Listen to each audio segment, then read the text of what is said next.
Audioescuelasabática.com y escuelasabática.cl. Domingo 30 de junio. El misionero fracasado. Escucha Hechos capítulo 12, verso 12. ¿Cómo se lo presenta Marcos en el libro de Hechos? Y habiendo considerado esto, llegó a casa de María, la madre de Juan, el que tenía por sobrenombre Marcos, donde muchos estaban reunidos orando. Parece verosímil que Juan Marcos, el más probable autor del Evangelio de Marcos, era un hombre joven cuando ocurrieron los hechos registrados en Hechos capítulo 12, tal vez a mediados de la década del año 40 del primer siglo. Se lo presenta en el versículo 12 como el hijo de una mujer llamada María. Evidentemente ella era adinerada y simpatizante de la iglesia. Fue anfitriona de la famosa reunión de oración celebrada en su hogar, que registra Hechos capítulo 12.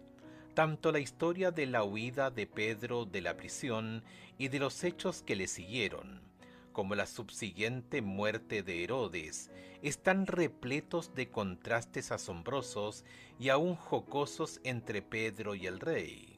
Juan Marcos en realidad no juega ningún papel en la historia, pero la presentación que se hace de él en este punto es la preparación para su posterior conexión con Pablo y Bernabé.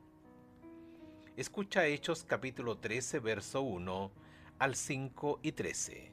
¿Cómo se vinculó Juan Marcos con Saulo y Bernabé? ¿Y cuál fue el resultado?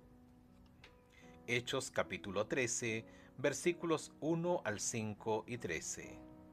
Había entonces en la iglesia que estaba en Antioquía profetas y maestros: Bernabé, Simón el que se llamaba Níger, Lucio de Cirene, Manaén el que se había criado junto con Herodes el tetrarca, y Saulo.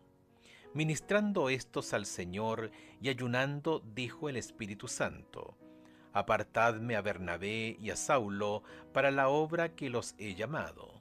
Entonces, habiendo ayunado y orado, les impusieron las manos y los despidieron. Ellos entonces, enviados por el Espíritu Santo, descendieron a Seleucia, y de allí navegaron a Chipre. Y llegados a Salamina, anunciaban la palabra de Dios en las sinagogas de los judíos. Tenían también a Juan de ayudante. Versículo 13.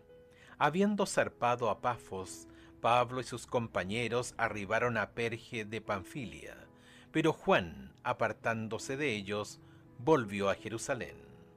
Hechos capítulo 13 describe el primer viaje misionero de Saulo y Bernabé a comienzos del año 46 después de Cristo aproximadamente.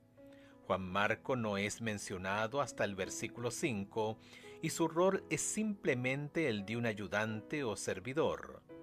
No se hace ninguna otra referencia al joven hasta el versículo 13, donde el breve reporte señala que volvió a Jerusalén. No se da ninguna razón para su partida, y la ausencia de cualquier descripción acerca de sus sentimientos o emociones deja librado a la imaginación que pudo haber motivado su abandono, el esfuerzo misionero, que estaba sin duda lleno de peligro y desafíos. Elena de White indica que Marcos, abrumado por el temor y el desaliento, vaciló por un tiempo en su propósito de entregarse de todo corazón a la obra del Señor. No acostumbrado a las penurias, se desalentó por los peligros y las privaciones del camino. Hechos de los Apóstoles, páginas 139 y 140. En resumen, las cosas simplemente se tornaron demasiado duras para él y quiso irse. ¿Quién no sabe por experiencia lo que significa retroceder ante algo o incluso fracasar rotundamente, sobre todo en cuestiones espirituales o que tienen que ver con la senda cristiana? ¿Qué aprendiste de esa experiencia?